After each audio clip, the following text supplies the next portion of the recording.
Maria Feodorovna, christened Dagmar, was a Danish princess and Empress of Russia as spouse of Tsar Alexander III. She was the second daughter of King Christian IX of Denmark and Louise of Hesse-Cassel. Her siblings included Alexandra, King Frederick VIII of Denmark and King George I of Greece.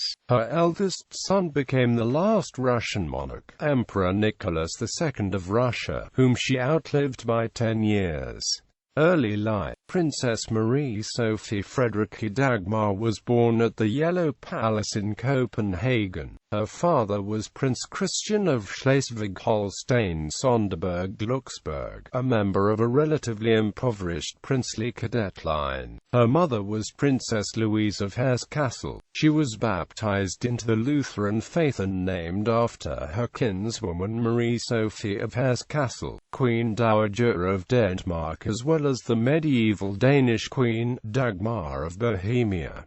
Growing up, she was known by the name Dagmar. Most of her life, she was known as Maria Feodorovna, the name which she took when she converted to Orthodoxy immediately before her 1866 marriage to the future Emperor Alexander III. She was known within her family as Minnie. In 1852, Dagmar's father became heir presumptive to the throne of Denmark, largely due to the succession rights of his wife Louise as niece of King Christian VIII. In 1853, he was given the title Prince of Denmark and he and his family were given an official summer residence, Bernstorff Palace. Dagmar's father became King of Denmark in 1863 upon the death of King Frederick VII. Due to the brilliant marital alliances of his children, he became known as the father-in-law of Europe. Dagmar's eldest brother would succeed his father as King Frederick VIII of Denmark. Her elder and favourite sister, Alexandra, married Albert Edward, the Prince of Wales, in March 1863. Alexandra, along with being queen consort of King Edward VII, was also mother of George V of the United Kingdom, which helps to explain the striking resemblance between the sons Nicholas II and George V. Within months of Alexandra's marriage, Dagmar's second older brother, Wilhelm, was elected as King George I of the Hellenes. Her younger sister was Thyra, Duchess of Cumberland. She also had another younger brother, Valdemar. During her upbringing, Dagmar, together with her sister Alexandra, was given swimming lessons by the Swedish pioneer of swimming for women, Nancy Edberg. She would later welcome Edberg to Russia, where she came on royal scholarship to hold swimming lessons for women, engagements and marriage. The rise of Slavophile ideology in the Russian Empire led Alexander II of Russia to search for a bride for the heir apparent, Tsarevich Nicholas Alexandrovich of Russia, in countries other than the German states that had traditionally provided consorts for the Tsars. In 1864, Nicholas, or Nixa as he was known in his family, went to Denmark where he was betrothed to Dagmar. On the 22nd of April 1865 he died from meningitis. His last wish was that Dagmar would marry his younger brother, the future Alexander III. Dagmar was distraught after her young fiancé's death. She was so heartbroken when she returned to her homeland that her relatives were seriously worried about her health. She had already become emotionally attached to Russia and often thought of the huge, remote country that was to have been her home. The disaster had brought her very close to Nix's parents, and she received a letter from Alexander II in which the emperor attempted to console her. He told Dagmar in very affectionate terms that he hoped she would still consider herself a member of the family. In June 1866, while on a visit to Copenhagen, the Tsarevich Alexander asked Dagmar for her hand. They had been in her room looking over photographs together. Dagmar left Copenhagen on the 1st of September 1866. Hans Christian Andersen, who had occasionally been invited to tell stories to Dagmar and her siblings when they were children, was among the crowd which flocked to the quay in order to see her off. The writer remarked in his diary, "Yesterday, at the quay, while passing me by, she stopped and took me by the hand. My eyes were full of tears. What a poor child! O Lord, be kind and merciful to her." They say that there is a brilliant court in St. Petersburg and the Tsar's family is nice. Still, she heads for an unfamiliar country, where people are different and religion is different, and where she will have none of her former acquaintances by her side. Dagmar was warmly welcomed in Kronstadt by Alexander II of Russia and all his family. She converted to Orthodoxy and became Grand Duchess Maria Feodorovna of Russia. The lavish wedding took place on the 9th of November 1866 in the Imperial Chapel of the Winter Palace in St. Petersburg. Financial constraints had prevented her parents from attending the wedding, and in the stead, they sent her brother, Crown Prince Frederick. Her brother-in-law, the Prince of Wales, had also travelled to St. Petersburg for the ceremony. Pregnancy had prevented the Princess of Wales from attending. After the wedding night, Alexander wrote in his diary, "I took off my slippers and my silver-embroidered robe and felt the body of my beloved next to mine. How I felt then, I do not wish to describe here. Afterwards we talked for a long time." Quote, "After the many wedding parties were over, the newlyweds moved into the Anichkov Palace in St. Petersburg, where they were to live for the next 15 years. When they were not taking extended holidays at the summer Villa Livadia in the Crimean Peninsula, Tsarevna Maria Feodorovna was pretty and popular. Early on she made it a priority to learn the Russian language and to try to understand the Russian people. She rarely interfered with politics, preferring to devote her time and energies to her family, charities and the more social side of her position. Her one exception was her militant anti-German sentiment due to the annexation of Danish territories by Prussia in 1864, a sentiment echoed by her sister, Alexandra. On the 18th of May 1868, Maria Feodorovna became a mother for the first time, with the birth of her eldest son, Nicholas. Her next son, Alexander Alexandrovich, born in 1869, died from meningitis in infancy. She would bear Alexander 4 more children who reached adulthood: George Sr., Michael and Olga. As a mother, she doted on and was quite possessive of her sons. However, she had a more distant relationship with her daughters. In 1873, Maria Alexander and the 2 eldest sons made a journey to England. The imperial couple and the children were entertained at Marlborough House by the Prince and Princess of Wales, and delighted London society by dressing alike at social gatherings. The following year, Maria and Alexander welcomed the Prince and Princess of Wales to St. Petersburg, who had come for the wedding of the prince's younger brother, Alfred, to Grand Duchess Maria Alexandrovna, daughter of Tsar Alexander II and the sister of the Tsarevich, Empress of all the Russias. On the morning of the 13th of March 1881, Alexander II, aged 62, was killed by a bomb on the way back to the Winter Palace from a military parade. In her diary, Maria later described how the wounded, still living emperor was taken to the palace. His legs were crushed terribly and ripped open to the knee. A bleeding mass with half a boot on the right foot, and only the sole of the foot remaining on the left. Alexander II died a few hours later. Although the people were not enamored of the new emperor, they adored Russia's new empress. As Maria's contemporaries said of her, "She is truly an empress."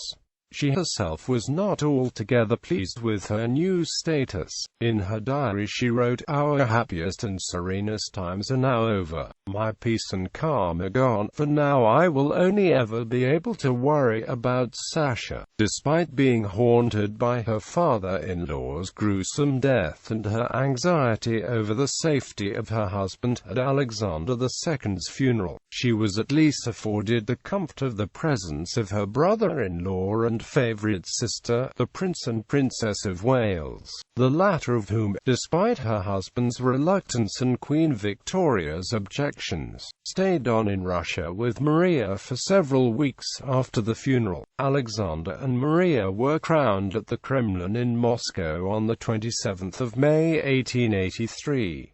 Just before the coronation, a major conspiracy had been uncovered, which cast a pall over the celebration.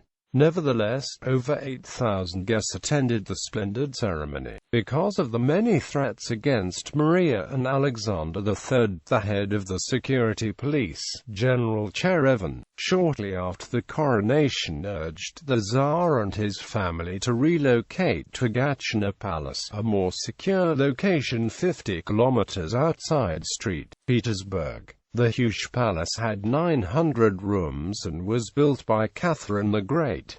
The Romanovs heeded the advice. Maria and Alexander III lived at Gatchina for 13 years, and it was here that the 5 surviving children grew up. Under heavy guard, Alexander III and Maria made periodic trips from Gatchina to the capital to take part in official events. Maria longed for the balls and gatherings in the Winter Palace.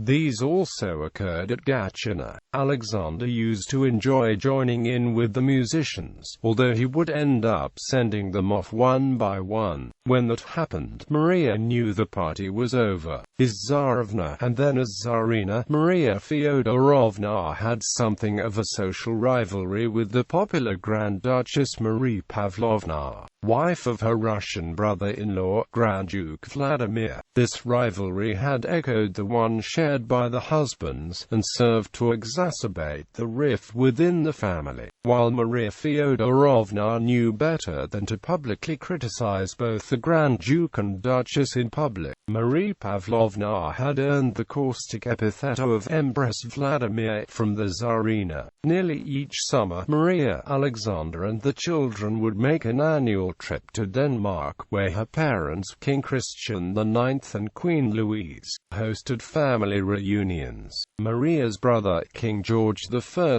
and his wife, Queen Olga, would come up from Athens with their children, and a Princess of Wales, often without her husband, would come with some of her children from England. In contrast to the tight security observed in Russia, the Tsar, Tsarina and the children relished the relative freedom that they could enjoy at Bernstorff and Fredensborg. During Alexander III's reign, the monarchy's opponents quickly disappeared underground. A group of students had been planning to assassinate Alexander III on the 6th anniversary of his father's death at the Peter and Paul Cathedral in St. Petersburg. The plotters had stuffed hollowed-out books with dynamite, which they intended to throw at the Tsar when he arrived at the cathedral. However, the Russian secret police uncovered the plot before it could be carried out. 5 students were hanged in 1887, amongst them was Alexander Ulyanov, older brother of Vladimir Lenin. The biggest threat to the lives of the Tsar and his family, however, came not from terrorists, but from a derailment of the imperial train in the fall of 1888.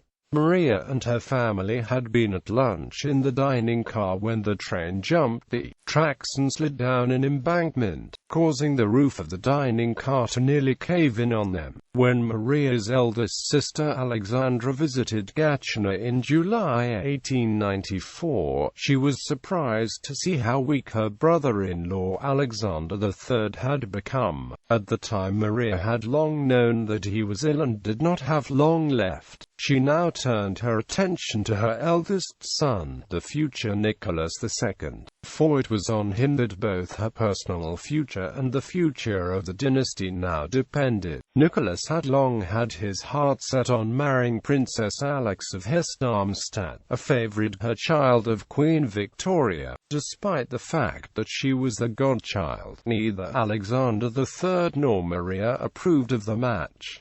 Nicholas summed up the situation as follows: "I wish to move in one direction, and it is clear that Mama wishes me to move in another. My dream is to one day marry Alex."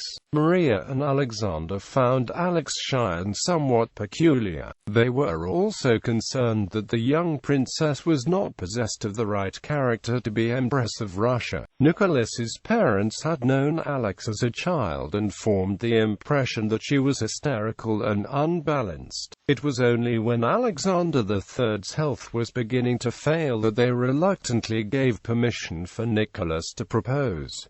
Dowager Empress. On the 1st of November 1894, Alexander III died aged just 49 in Levadia. In her diary Maria wrote, "I am utterly heartbroken and despondent, but when I saw the blissful smile and the peace in his face that came after, it gave me strength." Quote, 2 days later, the Prince and Princess of Wales arrived at Levadia from London, while the Prince of Wales took it upon himself to involve himself in the preparations for the funeral. The Princess of Wales spent her time comforting grieving Maria, including praying with her and sleeping at her bedside. Maria Feodorovna's birthday was a week after the funeral, and as it was a day in which court mourning could be somewhat relaxed, Nicholas used the day to marry Alex of Hesse-Darmstadt, who took the name Alexandra Feodorovna. Upon Nicholas and Alexandra's marriage, Maria officially became Dowager Empress. Once the death of Alexander III had receded, Maria again took a brighter view of the future. "Everything will be all right," as she said. Maria continued to live in the Anichkov Palace in St. Petersburg and at Gatchina Palace. In May 1896, she traveled to Moscow for the coronation of Nicholas and Alexandra. As a new imperial train was constructed for Nicholas II in time for his coronation, Alexander III's temporary imperial train was transferred to the Empress Dowager's personal use. Maria Feodorovna's grandson-in-law, Prince Felix Yusupov, noted that she had great influence in the Romanov family. Sergey Witt praised her tact and diplomatic skill. Nevertheless, despite her social tact, she did not get along well with her daughter-in-law, Tsarina Alexandra, holding her responsible for many of the woes that beset her son Nicholas and the Russian Empire in general. The fact that Russian court custom dictated that the Dowager Empress took precedence over an empress consort, combined with the possessiveness that Maria had of her sons, and her jealousy of Empress Alexandra, only served to exacerbate tensions between mother-in-law and daughter-in-law. By the turn of the 20th century, Maria was spending increasing time abroad. In 1906, following the death of their father King Christian IX, she and her sister, Alexandra, who had become Queen Consort of the United Kingdom in 1901, purchased the Villa of Vidor. The following year, a change in political circumstances allowed Maria Feodorovna to be welcomed to England by King Edward VII and Queen Alexandra, Maria's first visit to England since 1873. Following a visit in early 1908, Maria Feodorovna was present at her brother-in-law and sister's visit to Russia that summer. A little under 2 years later, Maria Feodorovna traveled to England yet again, this time for the funeral of her brother-in-law, King Edward VII. In May 1910, during her nearly 3-month visit to England in 1910, Maria Feodorovna attempted, unsuccessfully, to get her sister, now Dowager Queen Alexandra, to claim a position of precedence over her daughter-in-law, Queen Mary. Empress Maria Feodorovna, the mistress of Langenkoski Retreat, was also otherwise a known friend of Finland. During the first Russification period, she tried to have her son halt the constraining of the Grand Principality's autonomy and to recall the unpopular Governor-General Bobrikov from Finland to some other position in Russia itself. During the Second Russification period, at the start of the First World War, the Dowager Empress, traveling by her special train through Finland to St. Petersburg, expressed her continued disapprobation for the Russification of Finland by having an orchestra of a welcoming committee to play the March of the Pori Regiment and the Finnish national anthem Mayam, which at the time were under the explicit ban from Franz Albertsen, the Governor-General of Finland. In 1899, Maria's second son, George, died of tuberculosis in the Caucasus. During the funeral she kept her composure, but at the end of the service, she ran from the church clutching her son's top hat that had been atop the coffin and collapsed in her carriage sobbing. 2 years later, according to her daughter, Grand Duchess Olga, she arranged Olga's disastrous marriage to Peter, Duke of Oldenburg. For years Nicholas refused to grant his unhappy sister a divorce, only relenting in 1916 in the midst of the war, when Olga attempted to contract a morganatic marriage with Nikolai Kulikovsky. Maria Feodorovna and the Tsar tried to dissuade her, yet they did not protest too vehemently. Indeed, Maria Feodorovna was one of the few people who attended the wedding in November 1916. In 1912, Maria faced trouble with her youngest son, when he secretly married his mistress, much to the outrage and scandal of both Maria Feodorovna and Nicholas. War years. In May 1914, Maria Feodorovna traveled to England to visit her sister. While she was in London, World War I broke out, forcing her to hurry home to Russia. In Berlin, her train was prevented by the German authorities from continuing toward the Russian border. Instead, she was obliged to return to Russia by way of Denmark and Finland. Upon her return in August, she took up residence at Yelagan Palace, which was closer to St. Petersburg than Gatchina. During the war, she served as president of Russia's Red Cross. As she had done a decade earlier in the Russo-Japanese War, she also financed a sanitary train. In 1916, the Dowager Empress left Petrograd to live in the Maryinsky Palace in Kiev, reportedly in protest over the influence of Grigory Rasputin at court. She never again returned to Russia's capital. Revolution and exile. Revolution came to Russia in 1917, first with the February Revolution, then with Nicholas II's abdication on the 15th of March. After traveling from Kiev to meet with her deposed son, Nicholas II in Mogilev, Maria returned to the city, where she quickly realized how Kiev had changed and that her presence was no longer wanted. She was persuaded by her family to travel to the Crimea by train with a group of other refugee Romanovs.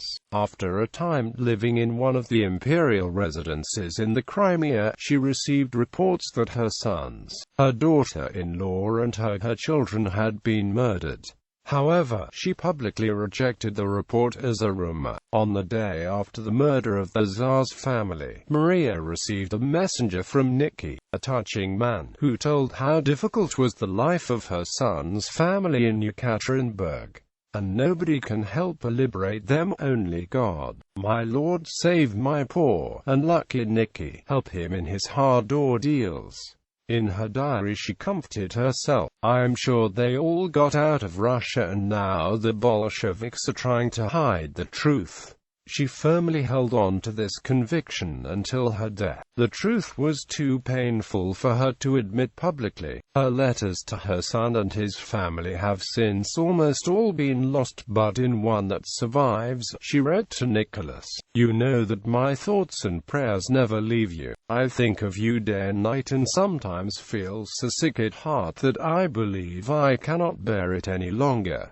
but God is merciful. He will give us strength for this terrible ordeal. Maria's daughter Olga Alexandrovna commented further on the matter. Yet I am sure that deep in her heart my mother had steeled herself to accept the truth some years before her death. Despite the overthrow of the monarchy in 1917, the former Dowager Empress Maria at first refused to leave Russia. Only in 1919, at the urging of her sister, Dowager Queen Alexandra, did she begrudgingly depart, fleeing Crimea over the Black Sea to London. King George V sent the warship HMS Marlborough to retrieve his aunt. After a brief stay in the British base in Malta, she travelled to England to stay with her sister, Alexandra. Although Queen Alexandra never treated her sister badly and they spent time together at Marlborough House in London and at Sandringham House in Norfolk, Maria, as a deposed Dowager Empress, felt that she was now number two, in contrast to her sister, a popular Dowager Queen, and she eventually returned to her native Denmark. After living briefly with her nephew, King Christian X, in a wing of the Amalienborg Palace, she chose her holiday villa Vidor near Copenhagen as her new permanent home. There were many Russian émigrés in Copenhagen who continued to regard her as the Empress and often asked her for help. The All-Russian Monarchical Assembly held in 1921 offered her the locum tenens of the Russian throne, but she declined with the evasive answer, "Nobody saw Nikki killed, and therefore there was a chance her son was still alive." She rendered financial support to Nikolai Sokolov, who studied the circumstances of the death of the Tsar's family, but they never met. The Grand Duchess Olga sent a telegram to Paris cancelling an appointment because it would have been too difficult for the old and sick woman to hear the terrible story of her son and his family.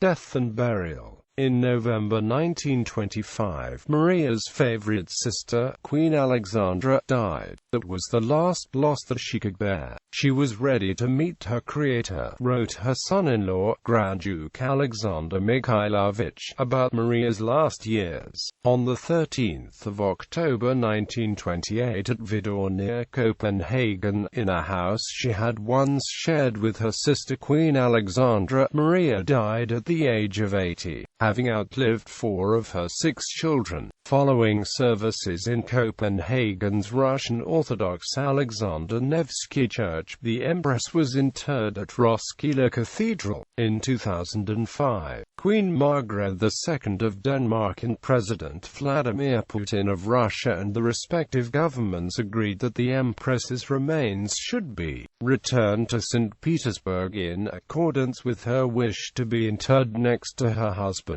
A number of ceremonies took place from 23 to the 28th of September 2006.